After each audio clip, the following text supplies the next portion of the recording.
Sempre que nasce uma criança saudável, um idoso deve morrer. O velho olhava para a filha com seu neto no colo com uma cara triste porque já sabia que ele tinha que morrer. E ele só pôde beijar a testa dela para se despedir. E ele também se despediu da esposa. E logo em seguida, ele correu em direção ao penhasco e saltou para morrer. Isso teve que acontecer porque em 2034, um vírus desconhecido varreu o mundo. O continente foi praticamente tomado pela doença. E apenas a ilha de Helgoland, no Mar do Norte, restou como o último refúgio da humanidade. Mas devido à escassez de recursos, a ilha só podia abrigar 513 pessoas. Por isso, sempre que um bebê nascia, alguém tinha que morrer. Para impedir que infectados de fora invadissem, os habitantes cercaram a ilha com grandes embarcações, criando uma barreira quase impenetrável. E para manter o número de pessoas equilibrado de forma justa, a líder da ilha, Liz, criou um sistema de rankings, baseado na utilidade e no caráter de cada um. Se a população ultrapassasse 513, os 3 últimos do ranking seriam colocados em votação para decidir qual deles morreria. Mas pouco depois de o velho se sacrificar pelo neto, o médico fez uma descoberta chocante. A mulher estava grávida de gêmeos. Isso significava que a ilha agora tinha uma pessoa a mais novamente.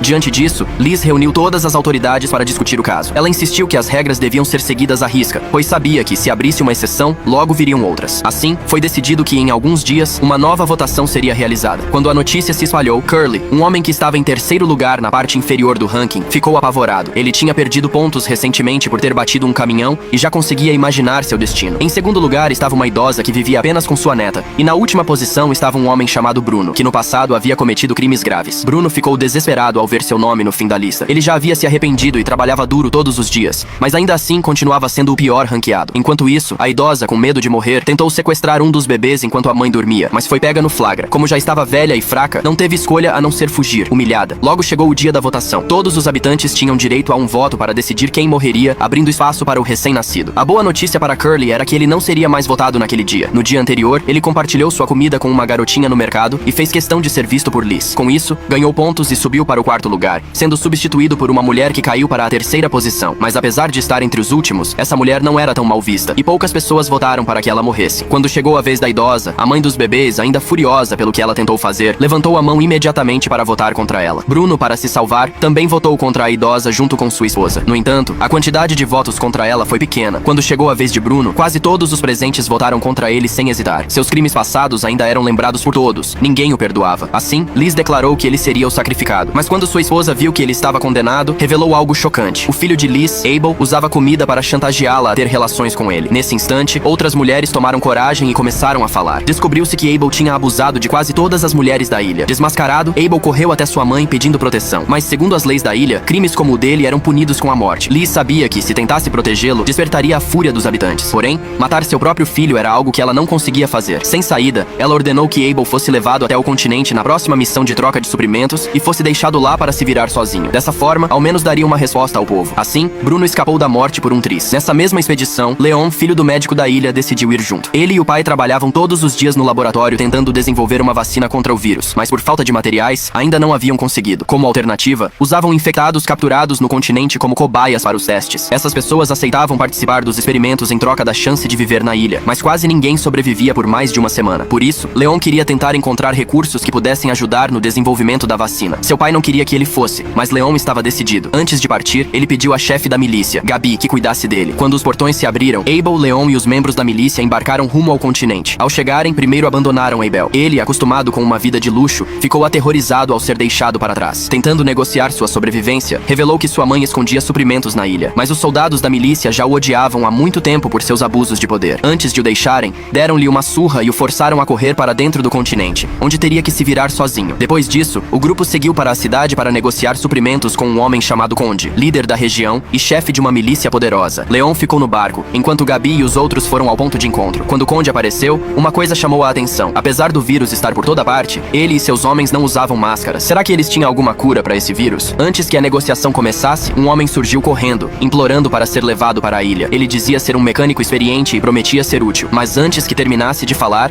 um dos homens de Conde atirou nele sem hesitar. Ele poderia estar infectado, então era melhor manter distância. Depois, Conde pegou os suprimentos trazidos pelos milicianos e comentou que, desde o início da epidemia, era um luxo ter comida tão boa. Em troca, ofereceu remédios que estavam vencidos, mas ainda poderiam ser úteis. Enquanto isso, Leon, impaciente por estar sozinho no barco, resolveu explorar. Ele encontrou um garoto que lhe jogou um frasco de vacina contra a gripe, ainda dentro do prazo de validade. O garoto disse que havia encontrado um navio com equipamentos médicos avançados e mais remédios, mas que só revelaria a localização se ele garantisse que ele e seus amigos seriam levados para a ilha. Leon não tinha poder para tomar essa decisão. Enquanto tentava negociar com o garoto, garoto, a equipe da milícia foi atacada no caminho de volta. Um velho saiu do nada, tentando arrancar sua máscara. Quando os outros atiraram no velho e o mataram, a máscara do soldado já havia sido removida. Gabi suspeitou que ele pudesse estar infectado e ordenou que ficasse longe dos demais. Para evitar novos ataques, ela decidiu abandonar Leon e partir imediatamente. Quando Leon percebeu que o grupo havia ido embora sem ele, tentou correr atrás deles, mas um dos garotos tentou impedi-lo. Sem pensar duas vezes, ele atirou nele e continuou correndo. No último segundo, conseguiu pular no barco antes que saíssem. O garoto também tentou pular para dentro do barco, segurando a vacina e implorando para ser levado. Mas antes que Leon pudesse falar, Gabi deu um tiro na cabeça dele. E então Leon percebeu algo terrível. Sua roupa de proteção estava rasgada. O que acontecerá a seguir? Será que ele foi contaminado e vai passar o vírus e matar seus companheiros? E qual será a cura para esse terrível vírus?